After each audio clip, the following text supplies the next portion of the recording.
Let's dive into the very latest on this ceasefire agreement that is not. All right. Well, Israel is wiping its backside with the ceasefire that President Trump arranged for them. We knew they would, but it's a little surprising that they've done it quite so brazenly. Here just a few hours ago, Prime Minister Netanyahu says this. He says he's ordered forceful strikes in the Gaza Strip due to security consultations.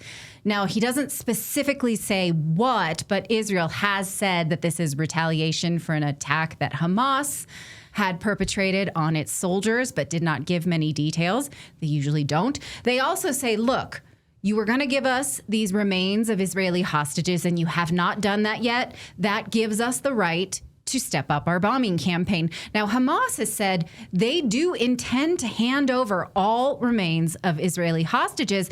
But here's what they said. They say, we need heavy equipment to do this. Why, Clayton, would you think that Hamas would need heavy equipment to dig up the remains of hostages? Oh, could it be because Gaza looks like this? Yeah, so if you were going to so much as find a family pet in there, you kind of need heavy equipment to go in where anything would be, right? Yeah, not just like a little kid's sand shovel that you get at the beach. Like you're going to need some heavy backhoes. You're going to need some big earth diggers and movers to get all that stuff out of there. Now, the extent to which Israel carries out this forceful strike in Gaza is unknown. So far, the White House has not responded to this. President Trump is in Asia. We should, though, expect when President Trump is embarrassed by Israel's lack of adherence to his ceasefire deals, what he normally does is, anybody? He crafts a strongly worded post on Truth Social about Hamas. So that's what I expect. I don't expect him to say Israel should not have done this. We have a ceasefire. This is not according to our plan. He won't do that. I don't know why. This is the question of 2025, is it not? Now, Netanyahu on Monday warned that he was not going to be bound by what the U.S. says. He released this statement. This is the most direct response to the notion of government infiltration that we really have ever seen. Basically, he's saying that the idea that Israel controls U.S. Congress is a joke. The idea that the U.S. controlled Israel is ridiculous. He's saying they're going to do what they want. Israel is sovereign. We decide what our security concerns are. We do what we want. The problem is they don't do what they want with their own money. They do what they want with U.S. money and weapons.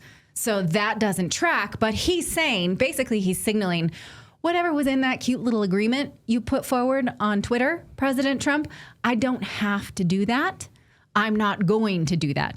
The problem here is that Israel wants both things. They want both good public relations and total destruction of Gaza. And you can't have it both ways in the information age when we can see what happens. According to Israeli outlet Ynet, they say that Israel is preparing explanatory materials to distribute because international journalists will be entering Gaza for the first time. So they need a packet to explain what they will see with their own eyes. So you're going to go in and see total destruction of these lands, but they want you to refer to the packet and say, oh, yes, Hamas caused this. Got it. Let's bring in Colonel Douglas Macgregor to analyze this and let us know if Israel can, in fact, just do what it wants, even though it's our money. Colonel, thank you for joining us. What do you think of this flagrant disregard for the ceasefire? You're shocked, I know. Yeah, I really was. And I thought you were going to tell me that I'm the one that needed to be analyzed because I was stupid enough to believe that the ceasefire would never work. Look, none of this is news. All of this is predictable. I wish there was some good news in all of this. It looks like we're going to have three pots that are sitting on the stove and all three are simultaneously boiling. The Ukraine war, although there's a good chance that that will come to an end because the Russians will simply end it on their terms. But right now, it's still boiling. The Middle East, which is on the verge of boiling over, as we both know.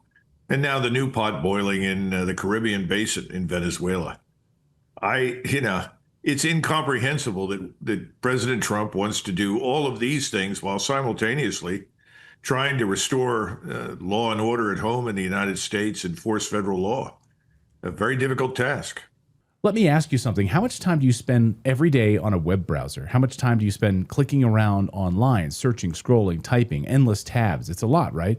Well, there's a new AI web browser from Perplexity called Comet that is completely changing the way you're able to interact with your browser. Using Comet feels like having a personal assistant living in your web browser that can actually do things for you across the internet. Yes, actually do things, not just give you answers. You can ask Comet to handle tasks for you, and it literally clicks, types, searches, and scrolls just like you would to get things done for you in the background while you go about your day. Comet can actually shop for you. Oh my gosh, I shouldn't tell my daughter about this. It can make reservations for you. It can book travel for you. It can summarize articles or videos, send emails, schedule meetings, and a lot more to make your life easier. Let me show you how it works. So for example, you could type or say, find a great Mexican restaurant in Austin next Wednesday at a time that fits my calendar, book it, then send a calendar invite and an email to my colleague John with the details.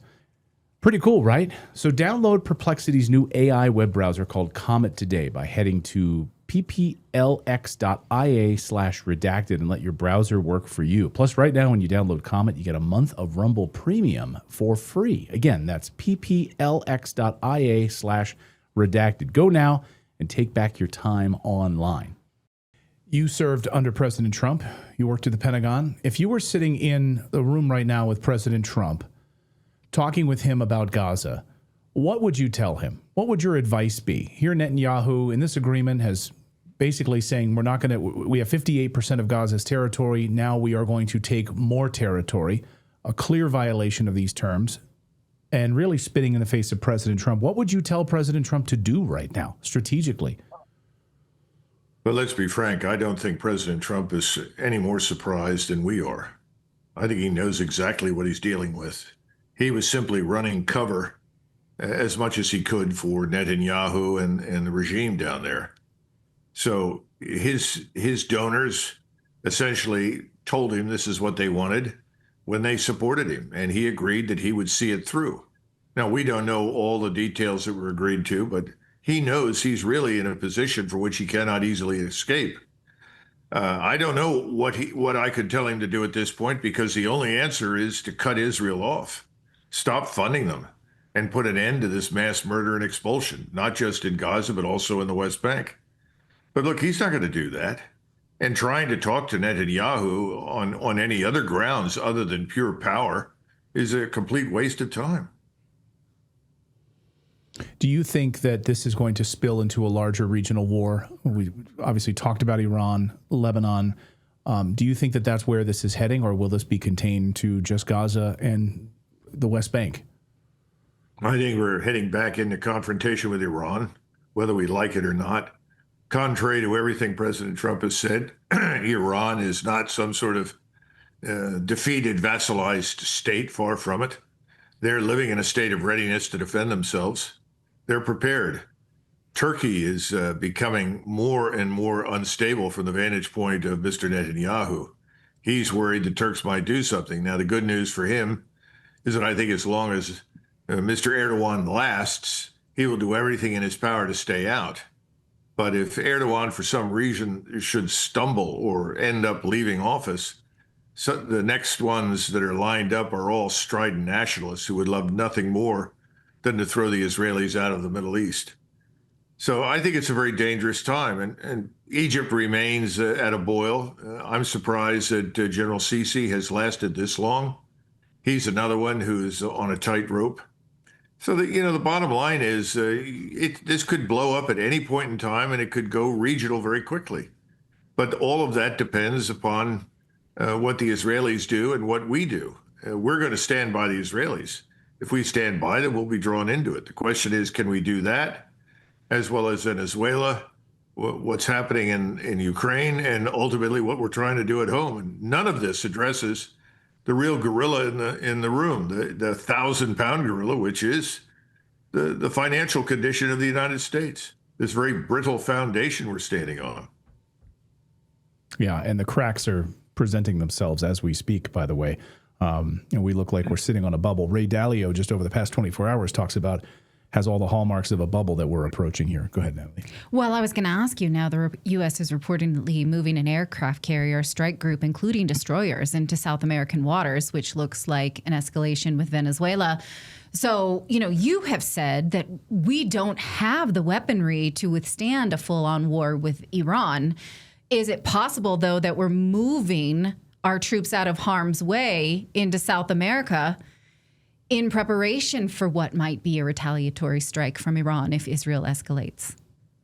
You know, that's a hard call to make. I've had other people say, well, it's because President Trump is so confident that the Middle East is, quote unquote, under control and Iran is no longer a threat that he can do this. Obviously, I don't subscribe to that notion. I think the bigger problem is this. There's nothing for us south of the Rio Grande. We can't fix what's wrong in any of these countries. And my great fear is that intervening down there will lead us to eventually try to do precisely that. That Venezuela will be another bottomless pit for resources and money and people that we can't afford and don't need. And it will be a thankless task. We're not exactly popular in Latin America. You know, we've done enormous damage in places like Guatemala, Nicaragua, Honduras, El Salvador. We have a long track record down there. None of it is particularly appealing. So we're not about to be welcomed everywhere with open arms. Now, will some people show up for the photo op if we go in waving and cheering? I'm sure some would. But Venezuela itself is also divided. You go in there and you find out that the army is entirely behind the regime. In addition to that, you've got 600,000 people in the so-called militia that will fight for the regime. Then you have unknown numbers of people that want to overthrow the government. It didn't work very well the last time it was tried during Trump 1. I have serious doubts that it'll work very well this time. In other words, we're back to the old playbook. Regime change, decapitation strikes, then intervention with an uncertain future, an uncertain timeline. I don't know how many questions need to be answered that haven't even been asked. And all of this probably has much less to do with drugs because the place isn't a drug hub. And everybody keeps talking about oil. I had someone tell me yesterday in Washington, we're flipping the board. We're flipping the strategic chessboard on China and Russia because we're going to get Venezuela. Apparently, someone is demented if they think the Russians are going to fight for Venezuela. They're not. They made that very clear. The Chinese have lots of places. Will the Chinese? No, not a chance.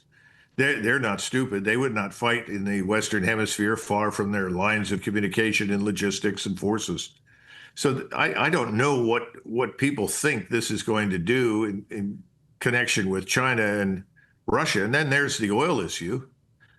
And the oil is obviously enormous in terms of its size and composition in the Orinoco Basin. But the stuff is very heavy. It has a high sulfur content. You have to get the oil out, then you're going to have to refine it. And the refining is no minor requirement. But it is still cheaper than extracting oil in the United States. In other words, for every barrel we get out in the United States out of the ground right now, I think you could probably get 2 out in Venezuela. Of course, the best oil is still in places like Libya and Iran, where for the same price, you could probably get 3 barrels of oil. But I have the impression that we don't think we're going to get control of the Iranian oil fields just yet. So maybe they figure this is an opportunity to strike at Venezuela with the goal of getting that. All of this then risks the possibility, with some justification, that the people in Latin America look at what's going on and they decide to turn this into a sort of crusade against the evil Yankees who come down once again to rape the country for its resources. I'm told by sources there are as many as 100,000 paramilitaries in Brazil and additional ones in Colombia that could pour over the border to support the fight against us. And again, we're not talking about sinking aircraft carriers out in the Caribbean Basin. That's unlikely. But when you come ashore and you step into this place, you're going to be a target. Now, maybe we can sit on the coast, fortify ourselves. I don't know, maybe that's the plan. And we can stay there for long periods of time as long as we control the ocean and the air. I don't know that that's going to help us get the oil out. And then there's another possibility. People decide, well, if we can't control our own oil resources, well, we'll set them on fire. We'll destroy it so that the Yankees can't get any access to it. And then the gold mines, emerald mines, the lithium that they supposedly have down there, you've got to go after it. You've got to get it. You've got to bring it out. I don't know if the 10,000 soldiers sitting in Puerto Rico that are apparently ready to go into Venezuela are going to be ideally suited to that task, or the 2,500 Marines that are sitting offshore. I don't know. I mean, President Trump says he's going to tell us all what it's about and what he plans to do. But the problem right now is that most people, when they hear drug boats are blown up and drugs are being stopped, they all cheer. They have no idea what they're dealing with. Right. Yeah, they're falling for the propaganda, of course, because it's attractive. And by the way, this propaganda started months before the election, too. It was all about Tren de Aragua is the greatest threat to the United States. And we never heard of Tren de Aragua before. Suddenly, that's like the buzzword. And it was really smart marketing on their part, laying the groundwork for this months ahead of time. Colonel, we'll get you out of here on this. What happens to Nicolas Maduro? You heard CBS 60 Minutes this weekend. Basically, they're like an extension of the CIA at this point. You heard Senator Scott of Florida saying, Maduro better get out. He better go to Russia. He better go to China if he wants to live. So what, an assassination plot? What do you think is going to happen to Maduro? I don't know. Everything south of the border operates on the basis of bribery and corruption. I suppose the CIA is probably investing heavily in some assassination plot. But will that happen? Look, Iraq was a smaller proposition with fewer people, and the terrain was very favorable to us. Venezuela is a different animal entirely. You've got millions of square miles of jungle, impenetrable jungle and mountains and so forth, extraordinary rivers. You could end up seeing Maduro escape into the interior. Then you're in the manhunt to find him. That could go on forever. So I think they're probably banking heavily on some sort of decapitation strike that will simply assassinate him. But again, these are always iffy things.